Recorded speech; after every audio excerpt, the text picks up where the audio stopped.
Assalamualaikum warahmatullahi wabarakatuh. Perkenalkan, nama saya Silviana Pratama Madaseta dari Fakultas Ilmu Kesehatan D3 Rekam Medis, dan saya di sini untuk menjelaskan tentang materi sistem endokrin. Apa sih sistem endokrin itu? Sistem endokrin adalah sistem kontrol kelenjar tanpa saluran yang menghasilkan hormon yang tersirkulasi di tubuh melalui aliran darah untuk mempengaruhi organ-organ lain.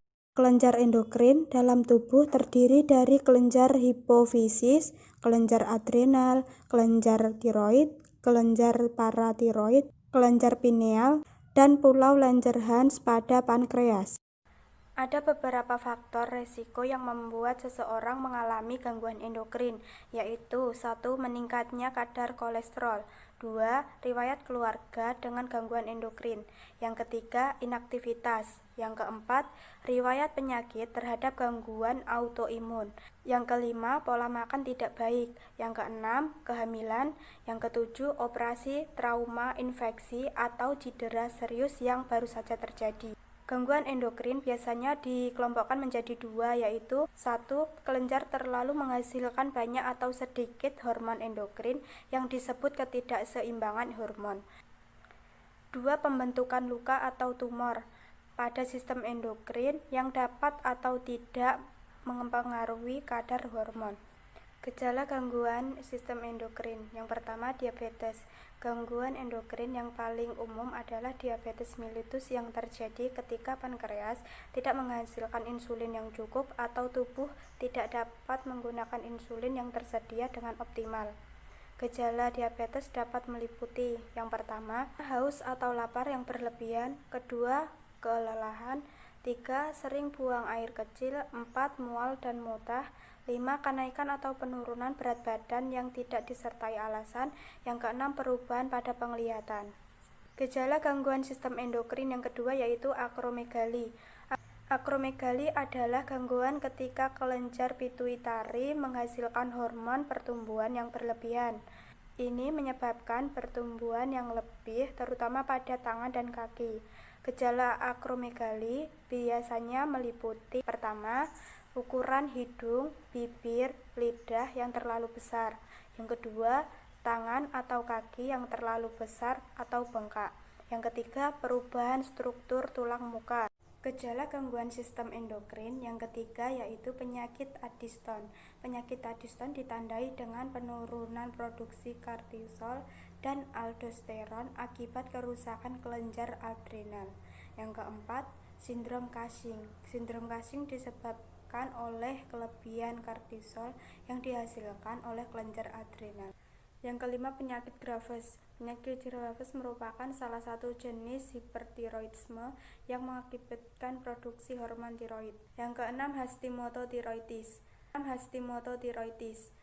Salah satu kondisi ketika tiroid diserang oleh sistem imun yang mengakibatkan hipotiroidisme dan produksi hormon tiroid rendah. 7. Hipertiroidisme.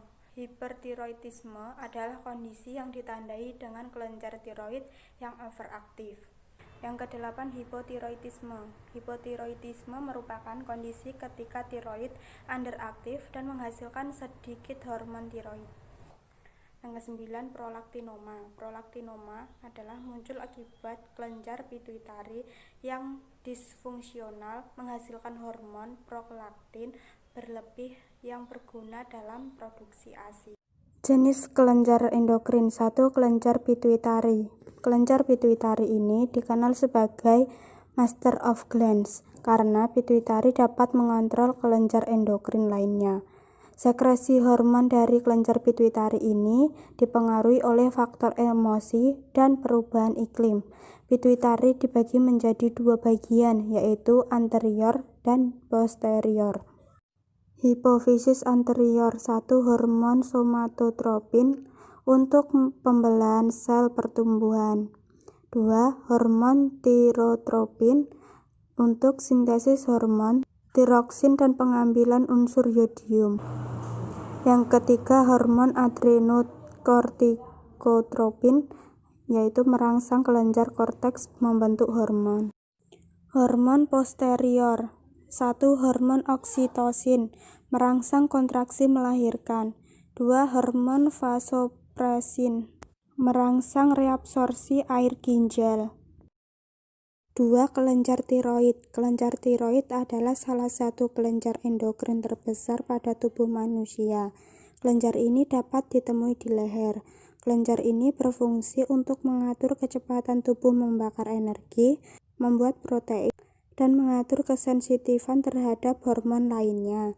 2. Kelenjar tiroid. Kelenjar tiroid adalah salah satu kelenjar endokrin terbesar pada tubuh manusia. Kelenjar ini dapat ditemui di leher. Kelenjar ini berfungsi untuk mengatur kecepatan tubuh membakar energi, membuat protein, dan mengatur kesensitifan terhadap hormon lainnya. 3. Kelenjar paratiroid. Ada 2 jenis sel dalam kelenjar paratiroid. Ada sel utama yang mensekresikan hormon paratiroid yang berfungsi sebagai pengendali seimbangan kalsium dan fosfat dalam tubuh melalui peningkatan kadar kalsium darah dan penurunan kadar fosfat darah, dan sel oksifilik yang merupakan tahap perkembangan sel Schiff. 4. Kelenjar adrenalin. Kelenjar adrenalin merupakan sepasang organ yang terletak dekat kutub atas ginjal dan terbenam dalam jaringan adenosa perirenal. Kelenjar adrenal dibungkus oleh simpai jaringan ikat padat yang mengirimkan septa tipis ke bagian dalam kelenjar sebagai trabekula. Kelenjar adrenal terdiri dari 2 lapisan konsentris, yaitu korteks adrenal dan medula adrenalis. 5. Kelenjar pineal. Ross 2011 menjelaskan bahwa kelenjar pineal merupakan kelenjar endokrin atau neoendokrin yang mengatur irama harian aktivitas tubuh. Pada manusia, kelenjar ini terletak di dinding posterior vertikal ketiga yang melekat pada otak dan berbentuk kerucut yang sangat kecil. 6. Pankreas. Pankreas adalah kelenjar ini menghasilkan hormon insulin. 7. Testis. Testis adalah menghasilkan hormon testosteron. 8. Ovum. Ovum adalah menghasilkan hormon estrogen yang berfungsi untuk menebalkan dinding rahim, dan progesteron yang berfungsi untuk menjaga kekebalan dinding rahim. Fungsi utama dari sistem endokrin. Sistem endokrin ini berfungsi untuk membantu, mengatur, dan menjaga berbagai fungsi tubuh dengan melepaskan hormon yang sering disebut sebagai pesan kimia. Hormon-hormon ini diproduksi dan disekresi oleh apa yang dikenal sebagai kelenjar endokrin. Sekian penjelasan dari materi saya, kurang lebihnya saya mohon maaf. Wassalamualaikum warahmatullahi wabarakatuh.